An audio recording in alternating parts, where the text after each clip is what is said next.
All right, so thanks for watching another stream. Thanks for watching another video. My name is Dennis, and I love talking about Tesla deal hacking, as I like to call it, but basically just getting the best deal on Tesla at the best financing rate. So definitely hit that subscribe if you're interested, and definitely check out my Patreon link down below in the description where we can support the channel and get access to the ultimate Tesla buying guide out there with all the best interest rates for financing your Tesla. All the interest rates on this list are better than Tesla's 6.39% that anybody can actually qualify for. So definitely check it out. Patreon link down below in the description. And today's live stream is partnered with Mint Mobile, but more on that later. So quick caveat, this is not all Tesla Model Ys and all Model 3s. This is only certain ones that are posted on Tesla inventory, but just to be aware, because you might be shopping, if you haven't placed an order yet, you might be shopping on Tesla's inventory pages trying to see which ones qualify. And I don't want you to get stuck or fall into the trap of ordering one, placing that $250 deposit on one, and then you're kind of locked in. I mean, you're not probably going to be locked into it, but then you might have a bad taste or even bad experience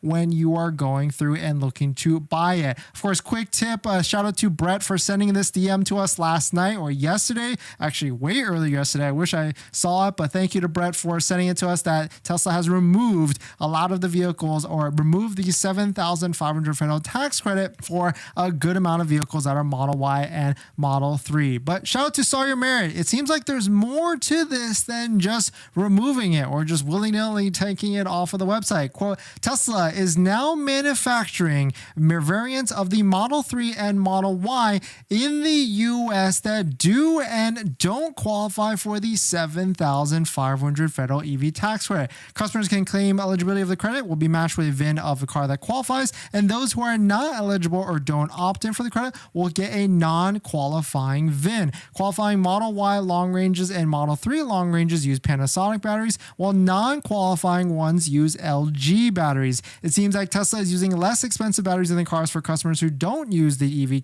tax credit, allowing the company to save some money. Smart. Pretty interesting, because like also, what if there's people that are looking to lease? Like there could be another segment of customers that maybe you don't need that extra $7,500 because you're buying it. Maybe if you just lease it, then you could be fine either way with having a Panasonic one or an LG battery one on there. So quick tip really here is if you're on the Tesla inventory website, there's a toggle that you can click to toggle on and toggle off. If you're leasing, it doesn't really matter anyways, because you're going to qualify no matter what, because you get that $7,500 or itemized on the lease, and it's perfectly fine. You get it discounted off. But if you're financing or paying cash, then of course, yes, you will want to make sure you toggle this tax credit on so you can get that $7,500 federal tax credit. If you're someone that doesn't qualify for the tax credit at all, then really this doesn't change anything for you, or most likely you're going to lease anyway. But to quick summarize what that actually is, if you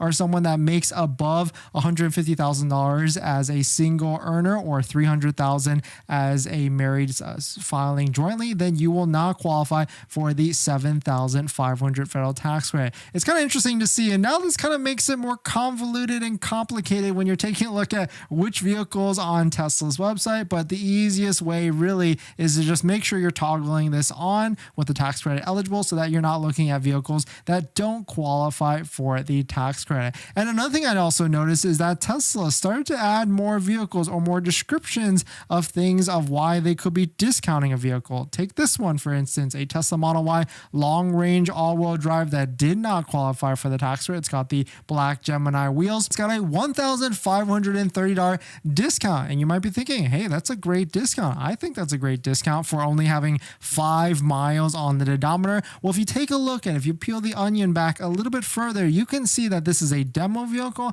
perfectly fine. Maybe it's a test drive or even a showroom. 5 miles is nothing, but actually you can see that it actually has been previously repaired, and it, quote, meets Tesla's cosmetic and mechanical standards. So this is actually what's called a damage disclosure vehicle, and I've actually bought a Model Y that was like this. It was like really something small. It was like an $800 repair order. They fixed like a trunk latch, and I got like a $1,000 discount. I'm personally not scared of vehicles like these, but if you are someone, you might be scared of something like this. But you can see they actually give you a lot more details on what it actually is, and of course you can ask for more more details before you actually take the purchase of it. So you can see right here, the VIN number XX whatever below was previously damaged, repaired, add remaining item. Additional notes, it was damaged during a hailstorm and had repairs completed value of $2,500. If applicable, attached is the repair order from a detailing of complete restorations. Total repair order $2,500. So this one I might get a little hesitant because hailstorm is, depending on how it's fixed, it could be a little bit problematic. But this is one where, of course, I would take a look at the vehicle in person,